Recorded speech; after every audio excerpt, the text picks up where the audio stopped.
इसमें श्री कृष्णाय वयम नमः पहली पंक्ति है ना, सच्चिदानंद रूपाय विश्वोत्पत्त्यादि हेतवे तापत्रय विनाशाय श्री कृष्णाय वयम नमः। ये श्लोक सबको याद होना चाहिए। जब भी आप भगवान श्री कृष्ण के सामने जाएं, मंदिर में जाएं, तो घर के ठाकुर जी हैं लड्डू गोपाल, उनके पास जाएं तो ये वाला श्लोक जरूर पढ़ें आप। इसमें अपना कल्याण निश्चित है। ये श्लोक है भागवत जी का पहला श्लोक, सच्चिदानंद रूपाय विश्वोत्पत्त्यादि हेतवे तापत्रय विनाशाय श्री कृष्णाय वयम नमः। भगवान जैसे गोपियों पर खुश होते थे ना, आप यदि यह श्लोक भगवान के सामने गाएंगे तो गोपियों जैसे आप पर भी खुश होने लग जाएंगे। क्योंकि गोपियों की बहुत खास बात थी कि नते विस्मृत्यपवादः। नारद जी के लिखते हैं नारद भक्ति सूत्र में कि गोपियां प्रेम करती है लेकिन कभी इस बात को नहीं भूलती है कि ये भगवान है। बाहर से चोर चोर करती है, ये चित्त चोर है, ये फलाना चोर है, डिमा का चोर है, खूब डांटती है, लेकिन हृदय में ये विश्वास है कि परब्रह्म परमात्मा है। और ये श्लोक भगवान के स्वरूप की याद दिलाता है। इसलिए जब आप भगवान के समक्ष यह वाला श्लोक गाएंगे तो भगवान को गोपियों की याद आएगी, अच्छा मेरे असली स्वरूप के बारे में बता रहा है कि नहीं। तो ये श्लोक सबको याद, अपने बच्चों को भी याद कराना चाहिए।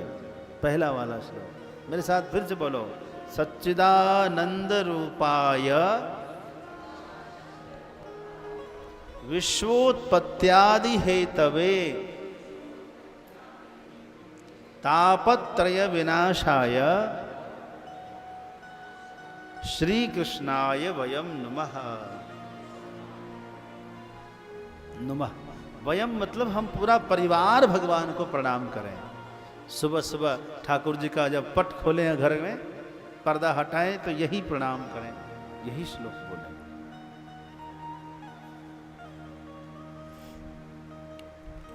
भागवत जी धरती पर कब आया? कलयुग में आया। कब आया? कलयुग में। भगवान जब धराधाम से चले गए तब सर्वप्रथम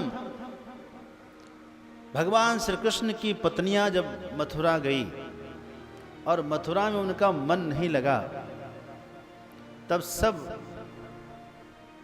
श्री राधा रानी से मिलने गई और राधा रानी ने कहा कि हम सब गोवर्धन पर्वत पर कुसुम सरोवर पर बैठ करके कीर्तन करेंगे। वहाँ रात में, चांदनी रात में सब श्री कृष्ण की पत्नियां, कुछ गोपियां, श्री राधा रानी सब नाम संकीर्तन कर रहे थे। इतनी तन्मयता से कर रहे थे कि वहाँ के वृक्ष से ही श्री उद्धव जी महाराज प्रकट हो गए। उद्धव जी कहीं गए थोड़ी, कुसुम सरोवर पर वृक्ष में समाहित हुए। आज भी जो संत हैं, ऊंचे दर्जे के संत, वहाँ जाकर वृक्षों को गले लगाते हैं कि शायद इन्हीं में से कहीं उद्धव जी मिल जाएं।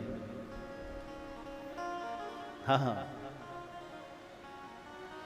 और उद्धव जी ने उस समय में सबसे पहले भागवत कथा सुनाई और उस कथा में परीक्षित जी भी आए थे। राजर्षि परीक्षित, परीक्षित तो जानते होंगे आप, अभिमन्यु के पुत्र हैं परीक्षित। अर्जुन के पुत्र अभिमन्यु, अभिमन्यु के पुत्र परीक्षित। आइए अशोक।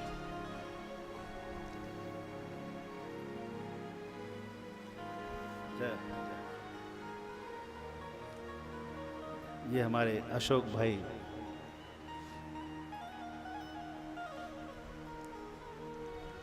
जयपुर के एक बहुत अच्छे संत हुए, पूज्य श्री लक्ष्मण शरण जी महाराज। पूज्य श्री लक्ष्मण शरण जी महाराज के आप परिवार में भाई लगते हैं और शिष्य का भी नाता है। इसी नाते हमारा भी नाता है। तो मैं बता रहा था कि धरती पर पहली बार भागवत कथा उद्धव जी ने की, और उस उद्धव जी की कथा में श्री परीक्षित जी भी आए थे। और जो वज्रनाभ थे, अनिरुद्ध के पुत्र वज्रनाभ, वो इस कथा के यजमान बने थे। इस कथा में यजमान कौन थे? वज्रनाभ। और उनके पीछे से व्यवस्था देख रहे थे परीक्षित जी। और श्री कृष्ण की समस्त पत्नियां वहां बैठी थी, कुछ गोपियां बैठी थी, राधा रानी बैठी थी, और उद्धव जी कथा कर रहे थे। भगवान श्री कृष्ण का महाप्रयाण हो चुका था। उसके बाद की घटना, कलयुग की घटना। और उद्धव जी ने कथा सुनाई, और बीच कथा में हस्तिनापुर से संदेश आया। कुछ आवश्यक कार्य था जिसके लिए परीक्षित जी को उठ करके जाना पड़ा। परीक्षित जी रोने लगे कि हमको इतना सुंदर भागवत छोड़ करके जाना पड़ेगा, हम नहीं जाना चाहते हैं। तब स्वयं उद्धव जी ने कहा कि परीक्षित जी, कोई बात नहीं, आज आप जाइए, लेकिन एक दिन आपको पूरी भागवत सुनाई जाएगी, ऐसा मैं आशीर्वाद देता हूं, आपको सुनने का सौभाग्य मिलेगा। उद्धव जी के आशीर्वाद से ही परीक्षित जी को श्री सुखदेव भगवान स्वयं भागवत कथा सुना रहे हैं। तो भागवत जी का बड़ा महत्व है।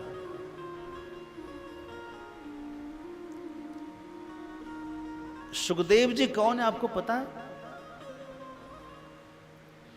गोलोक धाम में, गोलोक में श्री राधा रानी और समस्त सखियां, वहां पुरुष एक ही श्री कृष्ण है, बाकी सब गोपी भाव में रहते हैं। बड़ा आनंद है वहां। वहां एक मणिमय पिंजड़े में एक सुखदेव शुक को रखे। शुक मतलब ये हमारे पास बैठे, कितने मोटे हैं देखो, खाते पीते घर के हैं, पता लग रहा है। गिरना मत बाबा। सुखदेव जी तो राधा रानी मणिमय पिंजड़े में श्री सुखदेव को, शुक को रखते हैं और उनसे कहते बोलो माधव, तो कहते माधव। बोलो केशव, तो कहते केशव। बोलो गिरधर, तो कहते गिरधर। ऐसे ही अलग अलग भगवान के नाम उनको सुनाते, और वही शुक जो है रट लेता है। अब तो जब जब राधा रानी उधर आती तब तब वो भगवान के नाम उच्चारण करते। कभी 108 नाम, कभी 1008 नाम का उच्चारण करते। तो राधा रानी को बहुत अच्छा लगता। अंतःपुर में भगवान राधा रानी की जितनी भी सखियां थी, ललिता, विशाखा, चंद्रकला आदि, सब सखियों के साथ थे। अचानक एक बार भगवान श्री कृष्ण अंतःपुर में पधारे, श्री राधा रानी के प्रांगण में पधारे। तो वहां जितनी सखियां थी सबने श्री कृष्ण को प्रणाम किया। इस सुखदेव ने श्री कृष्ण को प्रणाम नहीं किया। बड़ा आश्चर्य था। भगवान श्री कृष्ण का ध्यान इसी पर गया कि सबने तो प्रणाम किया, इसने प्रणाम नहीं किया। राधा रानी ने आदेश किया, क्यों सुखदेव, तुमने क्यों प्रणाम नहीं किया? सबने प्रणाम किया। तो सुखदेव ने कहा कि मैं क्यों प्रणाम करूं, ये कौन है, मैं तो नहीं जानता, ऐसा कहा। तो तो राधा रानी ने कहा कि अरे ऐसा बोलते हो, अरे ये तो वही हैं जिनका नाम तुम निरंतर मुझे सुनाते रहते हो, वही तो गिरधर हैं, वही तो माधव है, मधुसूदन है, केशव है, यही श्री कृष्ण है, गोवर्धनधारी यही तो हैं।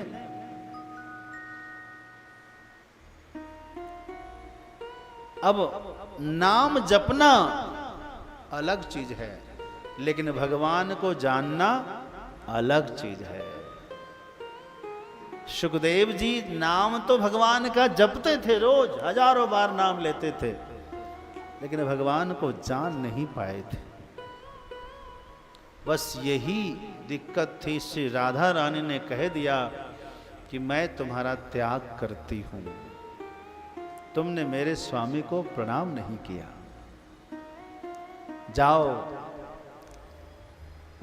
अब तुम धरती पर जाओ, जब तुम खूब कथा सुनो, भगवान के बारे में जानो अच्छी तरह से और सबको जनाओ, उसके बाद यहाँ आना तो तुम गोलोक में मेरे पास रहोगे। इतना सुनना था कि सुखदेव जी मूर्छित हो गए कि हमको राधा रानी से अलग रहना पड़ेगा। इस बात का बड़ा कष्ट हुआ सुखदेव जी को। धरती पर आए और उसी समय में भगवान शिव, भक्तवत्सल भगवान की जय जय श्री सीताराम, जय जय श्री राधेश्याम, हर हर